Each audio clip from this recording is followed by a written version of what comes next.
नमस्कार दोस्तों, कैसे हो आप लोग। उम्मीद करता हूं कि आप लोग भी ठीक होंगे। दोस्तों, अगर आप लोग पावर स्टार पवन सिंह के असली वाले फैन हो, सच्चे वाले फैन हो, तो लाल वाले बटन को दबा के चैनल को सब्सक्राइब कर दो। अगर आप लोग फ्लॉप स्टार, एड स्टार, पेंडिंग स्टार का फैन हो तो यहां से भाग जाओ, आपके लिए कोई टाइम नहीं है। दोस्तों, निरहुआ के प्रचार करने के लिए भोजपुरी के सबसे बड़े स्टार यानी कि हमारे चहीते, आपके चहीते पावर स्टार पवन सिंह दोबारा जा सकते हैं निरहुआ का प्रचार करने के लिए। दोस्तों, ये जल्दीबाजी में पवन सिंह गए थे, ये कोई रैली फैली नहीं थी, एक छोटा सा प्रोग्राम था जिसमें निरहुआ के लिए गए हैं, निरहुआ का सपोर्ट के लिए दो चार बात तो बोले हैं। दोस्तों, लेकिन निरहुआ का एक इंटरव्यू में आज देखा हूं जिसमें निरहुआ साफ साफ बोल रहे हैं कि जो जो लोग यूपी में शूटिंग कर रहे थे वो लोग आए थे मेरे सपोर्ट में, लेकिन जो जो लोग मुंबई में हैं उन लोगों से भी बातचीत चल रही है, जैसे कि मनोज तिवारी, रवि किशन, ये लोग भी आएंगे मेरे लिए और मेरे लिए जीत की दुआ करेंगे।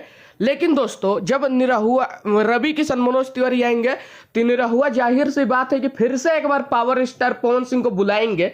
निरहुआ को पता है कि सबसे ज्यादा भोजपुरी में फैन फॉलोइंग है इस टाइम किसी का सबसे ज्यादा, तो वो है पावर स्टार पवन सिंह।